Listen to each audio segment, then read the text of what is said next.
নমস্কার বন্ধুরা, সবিতা কিচেনে সবাইকে স্বাগত। আজও আমি আরও একটা রেসিপি নিয়ে হাজির হয়ে গেছি। আজ আমি বানাবো কালাইয়ের শাক, আদা পিঠালি দিয়ে কালাইয়ের শাক। এই কালাইয়ের শাকটা কিন্তু খেতে ভীষণ ভালো লাগে। গরম ভাতের সঙ্গে এইভাবে শুকনো লঙ্কা ভেজে এই শাকটা খান, দেখবেন আপনার প্রতিদিনই মনে হবে এই কালাইয়ের শাকটাই আমি শীতকালে রান্না করে খাই। শীতকালে এখন কিন্তু বাজারে প্রচুর পরিমাণে কালাইয়ের শাক পাওয়া যাচ্ছে। এই কালাইয়ের শাকটা আপনারা একবার বাড়িতে খেয়ে দেখুন, দেখবেন আপনাদের ভীষণই ভালো লাগবে। তাহলে এই কালাইয়ের শাকটা আমি কি করে বানালাম সেটাই দেখে নেওয়া যাক। কালাইয়ের শাক বানাতে গেলে প্রথমেই আমাকে কালাইয়ের শাকগুলোকে নিয়ে নিতে হবে। শাকগুলোকে আমি নিয়ে নিয়েছি, দেখুন ভালো করে আগাগুলো বেছে সুন্দর করে নিয়ে নিয়েছি। এখন আমি এগুলোকে কুচি কুচি করে কেটে নেব।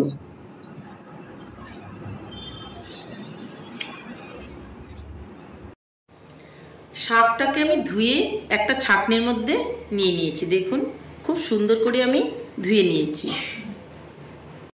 এদিকে আমি নিয়ে নিয়েছি আদা আর কাঁচা লঙ্কা। আদাটা আপনারা বেটে দিতে পারেন, হ্যাঁ, আবার কুচি কুচি করেও দিতে পারেন। তা আদাটা আমি একটু কেটে নিলাম, এটা জাস্ট শিলনোড়াতে বেটে দিয়ে দিব। আর এদিকে কাঁচা লঙ্কাটাকে আমি কুচি কুচি করে দেব। লঙ্কাটা কিন্তু এখানে কুচি কুচি করে দিলেই বেশি ভালো লাগবে, আস্ত লঙ্কা দেবেন না। কুচি কুচি করে দিলে এই শাকটা কিন্তু দারুণ টেস্ট হবে। ঝালটা আপনি পরিমাণ মতো দেবেন। আমি দুটো লঙ্কা এর মধ্যে দিয়ে দিলাম। আর নিয়েছি একটু গোবিন্দভোগ চাল, এটাকে আমি জলে ভিজিয়ে বেটে নেব আদার সঙ্গে। গোবিন্দভোগ চাল আর আদাটা আমি একসঙ্গে বেটে নিয়েছি। আর আমার লাগবে কয়েকটা ডালের বড়ি। তাহলে চলে যাওয়া যাক এখন নেক্সট স্টেপে। এদিকে আমি উনানে একটা কড়াই বসিয়ে দিয়েছি, তাতে আমি দিয়ে দিব সরষের তেল।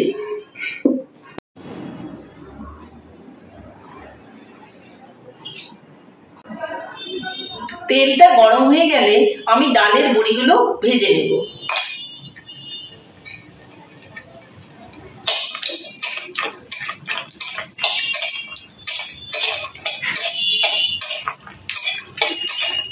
ডালের বড়িগুলো ভাজা হয়ে গেছে, এখন আমি নামিয়ে নেব।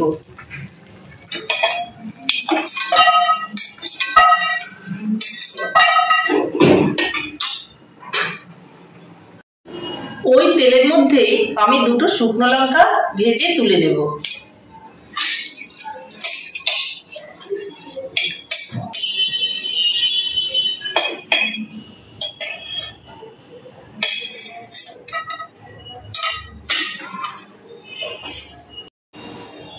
একটু কালো জিরা আমি তেলের মধ্যে দিয়ে দিলাম। তারপর আমি এই শাকগুলোকে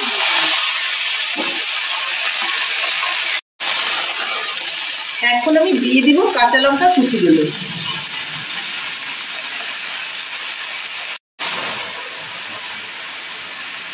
এর মধ্যে দিয়ে দিব একটু হলুদ,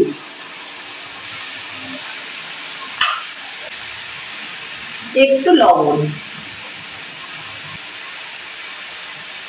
একটু চিনি। ভালো করে এটাকে আমি একটু নেড়ে চেড়ে দেব। শাকের মধ্যে কিন্তু কোনো রকম জল দেওয়ার প্রয়োজন নেই। আঁচটা কমিয়ে একটা ঢাকা দিয়ে আমি রেখে দেব।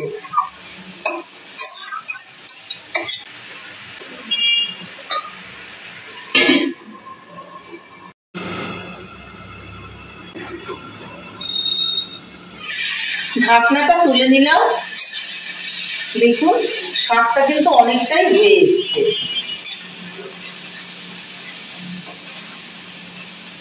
এখন আর ঢাকনা দেওয়ার প্রয়োজন নেই।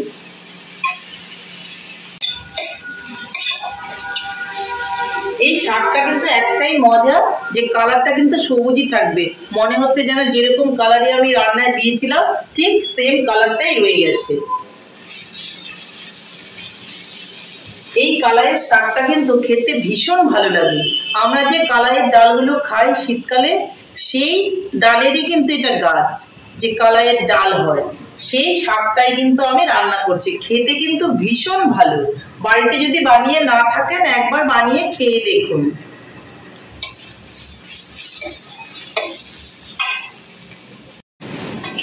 শাকটা দেখুন আমার জলগুলো শুকিয়ে গেছে, শাক থেকে যে জলটা বের হয়েছিল, জলটা আমার শুকিয়ে গেছে শাকের।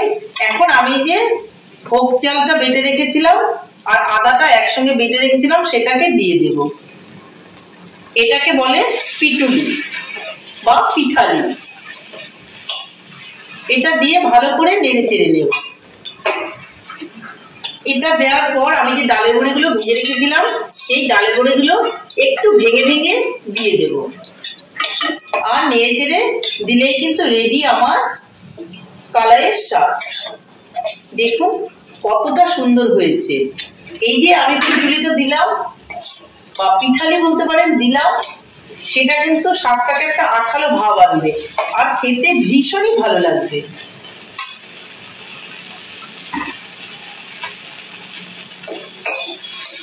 আমার শাকটা কিন্তু রেডি। আমি এখন শাকটাকে নামিয়ে নেব। আমার কালাইয়ের শাক কিন্তু ফাইনালি রেডি হয়ে গেছে। দেখুন বন্ধুরা, আমার রেসিপিটা কেমন লেগেছে। আমার রেসিপিটা যদি আপনাদের ভালো লাগে তাহলে লাইক, শেয়ার, কমেন্ট করতে ভুলবেন না। আর আপনি যদি আমার চ্যানেলের নতুন বন্ধু হয়ে থাকেন তাহলে চ্যানেলটা সাবস্ক্রাইব করার অনুরোধ রইল। পাশে থাকা বেল আইকনটি প্রেস করে রাখুন আমার নিত্য নতুন রেসিপির আপডেট পেতে। তাহলে আর দেরি কেন, ঝটপট এভাবে বাড়িতে বানিয়ে ফেলুন কালাইয়ের শাক ডালের বড়ি পিঠালি দিয়ে, আর গরম ভাতের সঙ্গে খান, ভীষণই ভালো লাগবে। আমি যে শুকনো লঙ্কা দুটো ভেজে রেখেছিলাম, এটা আমি উপর থেকে দিয়ে দিলাম। সেটা আপনারা কিন্তু আপনাদের পছন্দ মতো শাক দিয়ে ভাতটা মেখে একটু করে খাবেন, কামড় দিয়ে দেখবেন খেতে ভীষণ ভালো লাগছে। এইভাবেই শুকনো লঙ্কাটা খেতে ভালো লাগে। বা শাকটা নেওয়ার আগে শুকনো লঙ্কাটা ভেঙে শাকের উপরে দিয়ে দেবেন গুঁড়ো করে, তাতেও খেতে কিন্তু বেশ লাগবে। তাহলে ঝটপট বানিয়ে ফেলুন। নমস্কার, ভালো থাকবেন, সুস্থ থাকবেন। আবার দেখা হবে আরও একটি রেসিপির সঙ্গে।